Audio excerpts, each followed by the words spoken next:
Selamat sejahtera. Pada hari ini, kumpulan kami ingin membincangkan tentang tajuk sistem ekonomi campuran. Sistem ekonomi campuran adalah satu sistem di mana pihak swasta dan pihak kerajaan bersama-sama membuat keputusan dalam menyelesaikan masalah asas ekonomi. Campur tangan kerajaan juga adalah untuk mengatasi kelemahan-kelemahan mekanisme sistem ekonomi campuran. Yang pertama adalah objektif pengeluaran. Objektif pengeluaran bagi pihak swasta adalah untuk kepentingan persendirian bagi mengeluarkan barang dan perkhidmatan untuk memaksimumkan keuntungan.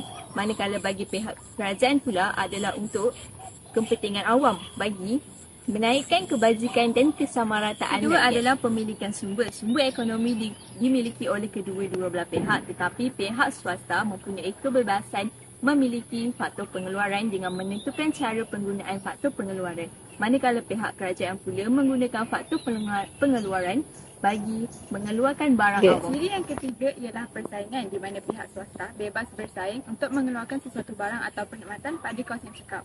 Bagi kerajaan pula, kerajaan mengawal aktiviti ekonomi melalui undang-undang untuk menggalakkan persaingan yang sihat. Dan keempat ialah agihan pendapatan. Agihan pendapatan dalam sistem ekonomi campuran adalah lebih setara dalam kalangan masyarakat kerana kerajaan menggunakan sistem percukaian dan subsidi untuk menghasilkan jurang perbezaan pendapatan. Yang seterusnya adalah kaedah membuat keputusan, di mana kedua pihak, awam dan swasta bersama-sama membuat keputusan. Mekanisme harga masih berfungsi, di mana pihak swasta mengeluarkan barang dan perkhidmatan yang dikehendaki masyarakat untuk memaksimumkan keuntungan.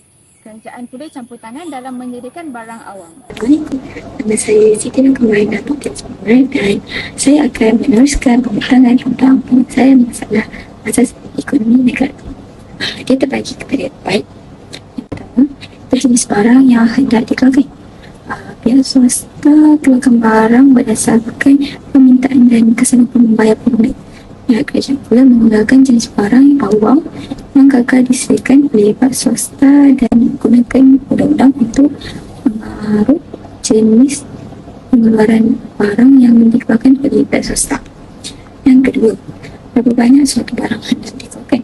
Pihak swasta dan kerajaan menentukan kuantiti barang melalui mekanisme harga di pasaran. Yang ketiga, bagaimana sesuatu barang harus dikeluarkan. Kaedah pengeluaran ditentukan oleh pihak kerajaan dan swasta berdasarkan matlamat yang ingin dicapai. Yang keempat, untuk siapa barang dikeluarkan. Barang diakhirkan ikut jurus agihan pendapatan dan seterusnya menentukan kuasa milik pengguna. Barang ditawarkan kepada semua secara percuma. Tujuan yang pertama campur tangan kerajaan dalam ekonomi adalah menyediakan barang awam. Hasil kutipan cukai yang diperoleh oleh kerajaan untuk menyediakan barang awam, contohnya seperti hospital, sekolah, untuk memenuhi kebajikan masyarakat. Seterusnya, tujuan yang kedua ialah membaiki agihan pendapatan. Persaingan yang memihak kepada golongan orang-orang kaya ini menyebabkan jurang pendapatan antara orang-orang yang berada dan juga orang miskin jauh berbeza. Oleh itu, kerajaan menggunakan sistem percukaian dan juga subsidi sebagai pulangan pendapatan untuk merapatkan jurang pendapatan antara golongan orang-orang kaya dan juga orang-orang miskin sebagai ketenteraman masyarakat. Tujuan yang ketiga campur tangan kerajaan dalam ekonomi ialah mengawal kuasa monopoli. Bagaimana kuasa monopoli ini wujud? Kuasa monopoli ini wujud disebabkan persaingan yang tak sempurna dalam pasaran bebas dan menyebabkan wujudnya monopoli ini. Jika kuasa monopoli ini berterusan, hal ini akan menyebabkan kerugian kepada masyarakat. Mengapa? Kerana kuasa monopoli ini akan sengaja menghadkan pengeluaran dan menyebabkan harga barang tinggi. Oleh itu, campur tangan kerajaan dalam ekonomi ini amat penting bagi mengawal kuasa monopoli dan menggalakkan persaingan yang sihat serta menghapuskan sekatan kemasukan firman baru dalam pasaran. Tujuan yang keempat campur tangan kerajaan dalam ekonomi ialah menghapuskan eksternaliti negatif. Apa benda eksternaliti negatif ni kan?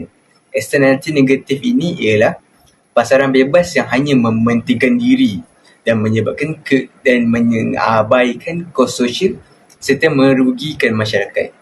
Jadi campur tangan kerajaan dalam ekonomi ini mewujudkan undang-undang dan juga peraturan yang harus dipatuhi oleh pasaran bebas serta menghapuskan terus eksternaliti negatif ini untuk mengelakkan kerugian kepada masyarakat. Yang kelima dan yang terakhir ialah menstabilkan tingkat harga. Kegiatan ekonomi pasaran bebas ini dipengaruhi oleh perubahan dengan dua benda. Yang pertama penawaran dan yang kedua ialah permintaan. Oleh itu, campur tangan kerajaan dalam ekonomi melalui dasar kawalan harga ada dua. Yang pertama, dasar kawalan harga maksimum dan dasar kawalan harga minimum. Dasar-dasar ini dilaksanakan bagi menstabilkan tingkat harga yang dipengaruhi oleh dua benda tadi. Oleh itu, dasar-dasar ini sangat membantu bagi menstabilkan tingkat harga